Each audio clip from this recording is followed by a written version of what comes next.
April 9ನೇ ತಾರೀಕು Davanagere by election ನಡೀತಾ ಇದೆ. ಹಾಗಾಗಿ ಈ ಒಂದು ಎಲೆಕ್ಷನ್ಗೆ ಬೇಕಾಗಿರುವಂತಹ ಸಿದ್ಧತೆಗಳು ಕೂಡ ಮಾಡಲಾಗ್ತಾ ಇದೆ. ಏಪ್ರಿಲ್ 9ನೇ ತಾರೀಕು ನಡೀತಾ ಇರುವಂತಹ ಬೈ ಎಲೆಕ್ಷನ್ ದಾವಣಗೆರೆ ಹಾಗೂ ಬೇರೆ ಬೇರೆ ಭಾಗಗಳಲ್ಲಿ ಈ ಒಂದು ಬೈ ಎಲೆಕ್ಷನ್ ನಡೀತಾ ಇದೆ. ಅದರಲ್ಲೂ ಕೂಡ ವಿಶೇಷವಾಗಿ ದಾವಣಗೆರೆಯಲ್ಲಿ ಏನೆಲ್ಲ ಸಿದ್ಧತೆಗಳು ಬೇಕು ಆ ಸಿದ್ಧತೆಗಳನ್ನು ಮಾಡಿಕೊಳ್ತಿದ್ದಾರೆ. ದಾವಣಗೆರೆ ಕ್ಷೇತ್ರದಲ್ಲಿ ಕೈಗೆ ತಟ್ಟಿರುವಂತಹ ಬಂಡಾಯದ ಬಿಸಿ ಇದು. ನಾಮಪತ್ರ ವಾಪಸ್ಗೆ ಇನ್ನೊಂದೇ ದಿನ ಬಾಕಿ. ಕಣದಿಂದ ಹಿಂದೆ ಸರಿಯೋ ಮಾತೇ ಇಲ್ಲ.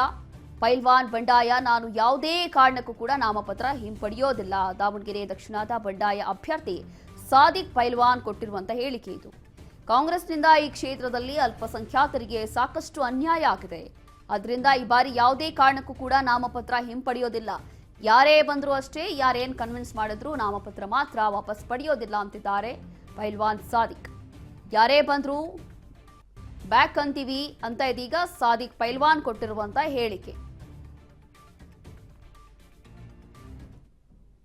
ಮಾಧ್ಯಮರ ಮೂಲಕ ಒಬ್ರು ಯಾರ ಹಿಂದಕ್ಕೆ ಪಡೆದಾರ ಅಂಥೇಳಿ ಮಾಧ್ಯಮ ಮೂಲಕ ಟಿ ವಿ ಚಾನಲ್ನಲ್ಲಿ ಟಿ ವಿಯಲ್ಲಿ ತೋರಿಸ್ತಾ ಇದ್ದಾರೆ, ಯೂಟ್ಯೂಬ್ನಲ್ಲಿ ತೋರಿಸ್ತಾ ಇದ್ದಾರೆ. ಖಂಡಿತವಾಗೂ ಅವ್ರ ಮೇಲೆ ಮಾನಷ್ಟ ಮೊಕದ್ದಮೆ ಹೂಡಬೇಕು. ಎರಡನೇದೇನಪ್ಪ ಅಂತ ಹೇಳಿದರೆ, ಈ ರಾಜ್ಯದಲ್ಲಿ ನಮ್ಮ ಸಮಾಜದ ಉಲ್ಮಾ ಅಲಿಮುದ್ದೀನು ನಮ್ಮ ಅಲ್ಪಸಂಖ್ಯಾತರನ್ನ ಕಡೆ ಕಾಣಿಸಿರೋದ್ರಿಂದ ನಾನು ರಣರಂಗ ಮೈದಾನದಲ್ಲಿ ಅದೇನೆ. ಇಡೀ ರಾಜ್ಯದಲ್ಲಿ ನಾವು ತಕ್ಕಂಥ ಪಾಠ ಕಾಂಗ್ರೆಸ್ಸಿಗೆ ನಾವು ತಿಳಿಸ್ತೀವಿ, ಮಾಡ್ತೀವಿ. ಇಡೀ ರಾಜ್ಯದಲ್ಲಿ ಅಡ್ಡಾಡಿ ಮೈನಾರಿಟಿಗೆ ಆಯಿಂದ ಜನಕ್ಕೆ KPCC ಅವರು, ಸುರ್ಜೇವಾಲಾ ಅವರು, ಖರ್ಗೆ ಅವರು, ಸಿದ್ದರಾಮಯ್ಯ ಅವರು ಕಡೆ ಕಾಣಿಸೋದ್ರಿಂದ ನಮ್ಮ ಜಿಲ್ಲೆಯ ನಾಡಿನ ಜನತೆ, ನಮ್ಮ ದಕ್ಷಿಣ ಕ್ಷೇತ್ರದ ಜನತೆಗೆ ಭಾಳ ನೋವುಂಟು ಆಗಿದೆ.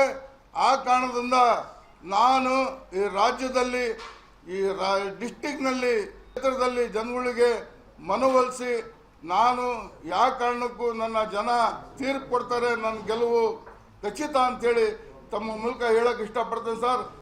ಹೀಗೆ ಮಾಧ್ಯಮರ ಮೂಲಕ ಒಬ್ರು ಯಾರ ಹಿಂದಕ್ಕೆ ಪಡೆದಾರ ಅಂಥೇಳಿ ಮಾಧ್ಯಮ ಮೂಲಕ ಟಿ ವಿ ಚಾನಲ್ನಲ್ಲಿ ಟಿ ವಿಯಲ್ಲಿ ತೋರಿಸ್ತಾ ಇದ್ದಾರೆ, ಯೂಟ್ಯೂಬ್ನಲ್ಲಿ ತೋರಿಸ್ತಾ ಇದ್ದಾರೆ.